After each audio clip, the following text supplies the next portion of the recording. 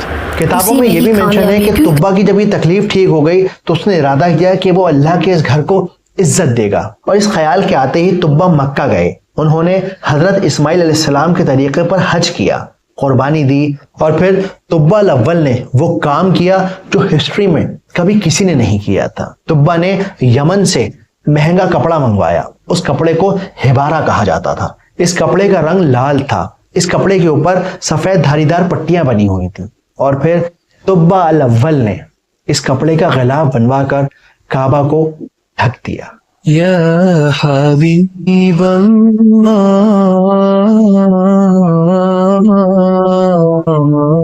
Mawlaya salli وسلم دائما أبدا على حبيبك خير الخلق كلهم يا حبيب الله.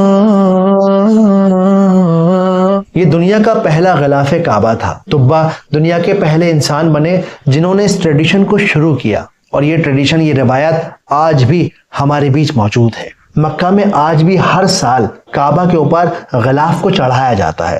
اس کو ہم کسوہ کہتے ہیں. اللہ کے گھر کو آنر کرنے کے لیے، اس کو عزت دینے کے لیے اس کے اندر تقریباً 670 کلو سونے کا تار لگایا جاتا ہے، اس سے اسے بنا جاتا ہے. تو اگلی بار جب آپ کعبہ غلاف کو دیکھیں نا تو یاد رکھیے گا کہ یہ ٹریڈیشن، یہ روایت طبا الاول نے شروع کی تھی.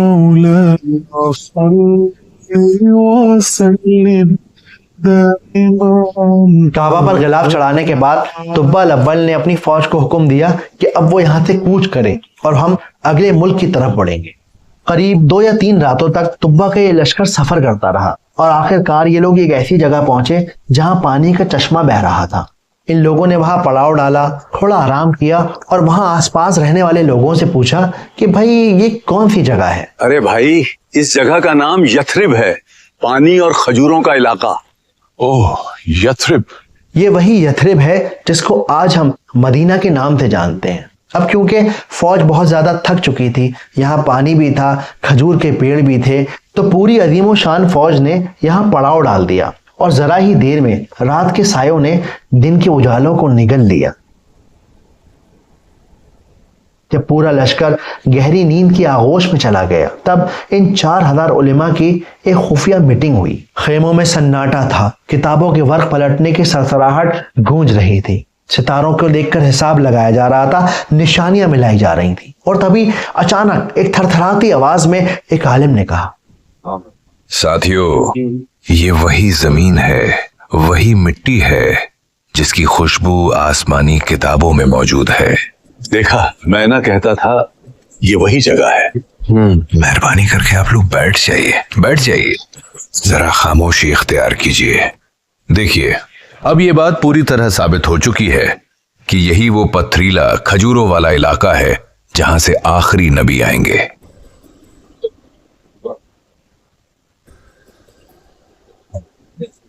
جناب محترم، پھر تو ہمیں یہاں سے بالکل نہیں جانا چاہیے.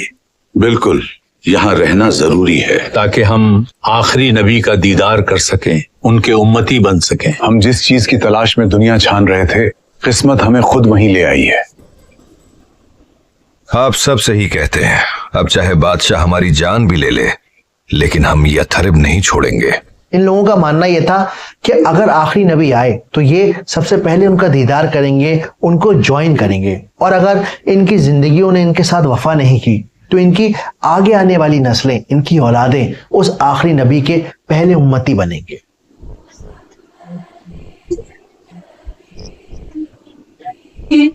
اگلی صبح جب طبا کو پتا چلا کہ اس کا کوئی اسکالر آگے جانے کو تیار نہیں ہے تو وہ حیران ہو گیا. اور جب طبا کو اصل وجہ پتا چلی تو اس نے اعلان کیا کہ وہ خود ان اسکالرز کے ساتھ آخری نبی کا انتظار کرے گا. آپ سب عالم اور سمجھدار ہیں. میں خود کعبہ کی شان دیکھ چکا ہوں، اس لیے میں بھی یہیں آپ سب کے ساتھ آخری نبی کے انتظار میں ٹھہروں گا پورے 1 سال تک. اور پھر طبا نے وہاں ایک نئی دنیا بسانا شروع کر دی. اس نے اپنے عالموں کے لیے 4000 گھر بنوائے، اپنے لشکر کی غلام عورتوں کو آزاد کیا اور ان کا نکاح ان عالموں سے کروایا تاکہ ان عالموں کی نسلیں پروان چڑھ سکیں. اور اس طرح عربیہ میں 2 علاقے ہو گئے، مکہ اور یثرب یعنی مدینہ. وقت کا پہیہ چلتا رہا اور دیکھتے ہی دیکھتے پورا 1 سال گزر گیا. طبا الاول کے جانے کا وقت قریب آ گیا. طبا کی ریاست انتظار کر رہی تھی. طبا نے اسکالرز میں سب سے بڑے عالم کو بلایا اور انہیں ایک لیٹر دیتے ہوئے کہا، آپ عالم ہیں، سمجھتے ہوں گے کہ بادشاہ کے بغیر ریاست ویران ہو جاتی ہے. جی سمجھتا ہوں. اس لیے میرا جانا ضروری ہے، لیکن جانے سے پہلے میں آپ کو ایک بہت بڑی امانت، ایک ذمہ داری سونپنا چاہتا ہوں. तुब्बा ने आलिम से कहा कि अगर वो नबी मेरी जिंदगी में मेरे सामने आए तो मैं उनकी खिदमत करूंगा, उनका वजीर बनूंगा, उनकी पैरवी करूंगा, लेकिन अगर वो मेरे जाने के बाद आए तो आप ये खत उन्हें दे दीजिएगा, और अगर आप भी गुजर जाएं तो अपनी औलाद को ये हुक्म करके जाइएगा कि वो ये खत आखिरी नबी तक पहुंचा दें, और ये सिलसिला जनरेशन बाय जनरेशन चलता रहना चाहिए जब तक कि वो आखिरी नबी आ नहीं जाते। याद रखिएगा, ये सिर्फ एक खत नहीं बल्कि मेरी पूरी सल्तनत से भी ज्यादा कीमती अमानत है। चाहे सदियां ही क्यों ना गुजर जाए, ये खत आखिरी नबी तक पहुंचना चाहिए। जी जरूर।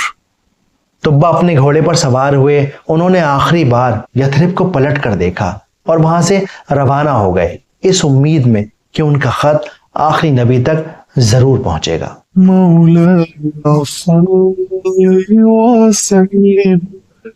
गुजरते वक्त के साथ तुब्बा का इंतकाल हो गया। कुछ दिनों बाद वो स्कॉलर भी गुजर गए, लेकिन ये खत देने का सिलसिला नस्ल दर नस्ल चलता रहा। बाप ने बेटे को खत दिया, बेटे ने पोते को। सल्तनतें बनती और बिगड़ती चली गईं, यमन के महल रेत बन गए, मगर वो खत जिंदा रहा आखिरी नबी के इंतजार में, उस शख्स के इंतजार में जिसके आने में अभी करीब 100-200 साल का वक्फा बाकी था।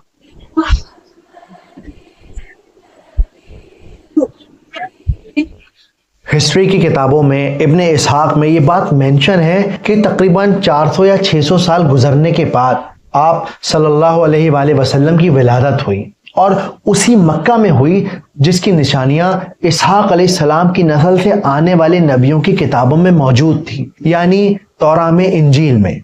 लेकिन वक्त के साथ इस पूरे यथरिब में एक मिसअंडरस्टैंडिंग, एक गलत फहमी फैल गई। गुजरती नस्लों के साथ इन स्कॉलर्स के बच्चों को ये लगने लगा कि क्योंकि हम आखिरी नबी का इंतजार कर रहे हैं तो हम बड़े खास लोग हैं, हम आखिरी नबी के बारे में जानते हैं, तो जो आखिरी नबी आएंगे वो हमारी नस्ल से ही आएंगे और वो इस शहर से ही आएंगे। हालांकि इन किताबों में कहीं भी ये मेंशन नहीं है कि आखिरी नबी इस मदीना शहर में पैदा होंगे। उनमें सिर्फ ये बात मेंशन थी कि आखिरी नबी इस इलाके में आएंगे, और हुआ भी वही कि आप सल्लल्लाहु अलैहि वसल्लम के नबी बनने के 13 साल के बाद आप सल्लल्लाहु अलैहि वसल्लम ने मक्का से मदीना हिजरत की, यानी वहां ट्रैवल किया, और फिर आखिरी सांस तक वो मदीना में ही रहे।